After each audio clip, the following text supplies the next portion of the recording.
Well, I guess, Coach, that's kind of 2 points that got away from us here that were pretty valuable tonight. Give us your synopsis, I guess, of the game. Yeah, well, I guess it's probably the tale of two teams. I thought the first period we did exactly what we wanted. We looked like the quicker team. We looked like the little bit more desperate team. I thought. I think 6 scoring chances to maybe 0 in the first, and then those games are sometimes tough to play in because we come out in the second and we still have some momentum. They're opportunistic with a couple opportunities that go in the back of our net, and I thought as the game went on in that second period, our shift lengths got really long because you feel like sometimes you have possession all the time and you're trying to manufacture offense, but then you extend your shifts, and then we got caught being tired a couple times. So it's probably a real good learning experience for a couple of young guys where if we're in the O zone, we can get a guy off and another guy can jump on who's fresh and we can get a wholesale change. So I think we kind of shot ourselves in the foot in the second period there and gave them the momentum. And after that, they were a tight team. They locked it down and we didn't get much inside after that. So I think you give them a lot of credit. They were better in the face-off circle. They were a little bit more desperate. I think they had probably more block shots than us. So at the end, they deserve the 2 points. And we, real good first period. I didn't like our second at all, and I thought we tried to battle back in the third, and it was a good hockey game in the third.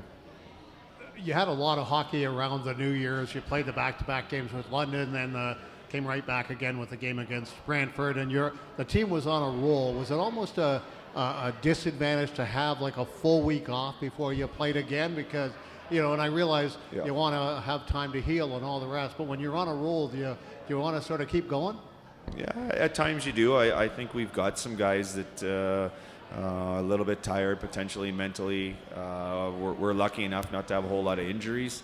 Obviously, missing Deuce in the lineup hurts a little bit, but I think the rest is good for us moving forward. And we talked after the game, and we talked a little bit before the game. As big as those 2 points are, it's still game 41. We still have some time to make up the ground, and hopefully those 2 points don't bite us. But if we play the hockey we've been playing the last 5-6 games, we should find ways to manufacture offense and make up those points. I find the tendency with this group in the last little bit, we've had some big games against Flint, we've had some big games against teams below us, and I don't know if we grip our stick too much because we know the magnitude of it, and sometimes it's better to just be like, you know what, we take points from a London last week, we take points from a Brantford and a Brampton, and those are huge points, and these points are huge against Owen Sound, but sometimes in the grand scheme of things, maybe they wash at the end of the day a little bit. But I think it's a group that just needs to take a deep breath and realize why we were successful the last 6 games, and then look at that second period and realize that maybe we got a little bit too loose, a little bit too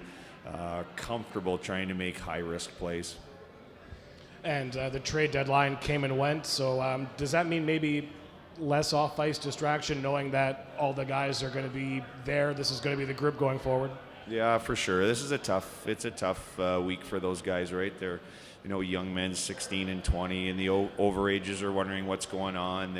Their phones are blowing up with all the teams making moves, and they start to wonder, what's going on. So I'm sure there's a lot of stress. There's some, a little bit of sleepless nights. So it's probably good to take a deep breath now and realize, like, this is our group. This is the group we're happy with. This is the group we're going to move forward with, right? This is the group that'll get the job done and get us to where we want to go.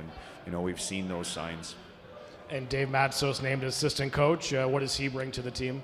Yeah, just tons of experience, right? He's been ahead a couple places. He's worked with Hockey Canada. He's very motivated to continue to improve and get better, and wants to make coaching a career, which is great. So he's a guy that Dusty and myself we're going to bounce a lot of ideas off of. He's a guy that's going to come in with a few new ideas, and he's worked with D before in Hamilton. He's gone to a Memorial Cup. He's won a championship. Like that's invaluable to your staff coming in, and he's got a great demeanor back there. So we're excited to have him, and I'm sure our D are excited to get to know him and be a part of it. So I think it's good going forward here.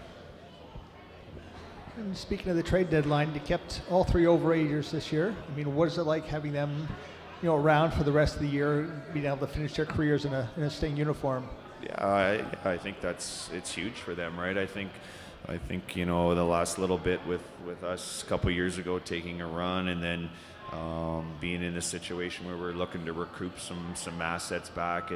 It's not a great feeling when you feel like someone's always going to leave your dressing room, or you're moving guys in and out. And I think the fact that those guys have got to spend their whole time in Sarnia, and I saw on on Instagram, whatever, they felt it's like family, and that's what we wanted to kind of make sure our room feels like. So I'm excited. They've put in the work. They've grown with this group the whole time. They've grown with me the whole time, and I think they're going to be a huge factor down the stretch here for us. Looking ahead even to next season, you pretty much all the other guys coming back as well, so you got that continuity going. What does that do, for a team, for a program, having that many players, possibly coming back?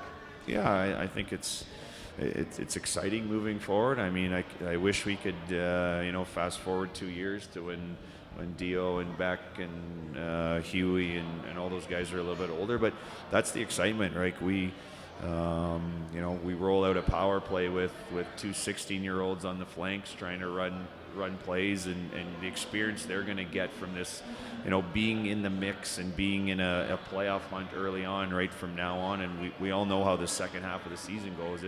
It becomes very, very tough to get points. It becomes very tough to score, and you get those top teams that have kind of added and loaded up a little bit for the run, and now you got to go play those teams, and the teams that are around you fighting for a playoff spot. Those points and those games and those inches in the game become so valuable and so hard to grab. It's great experience for them, and they get to take that forward, and they get to push forward with that. And one day this team's going to be turned over to them, and that's exciting.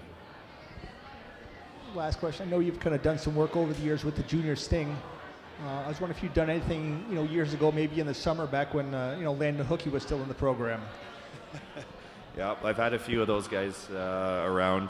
I've been fortunate enough to work with Scott Jones. He's been good to me, and I've seen some of those guys through, Landon's and Josh and some of the young kids coming through, and I think it's a great time in Sarnia for development. There's lots of opportunities with not only with us, lots of opportunities with Scott and other guys in the community that are willing to put in that time to help develop hockey here. It's massive.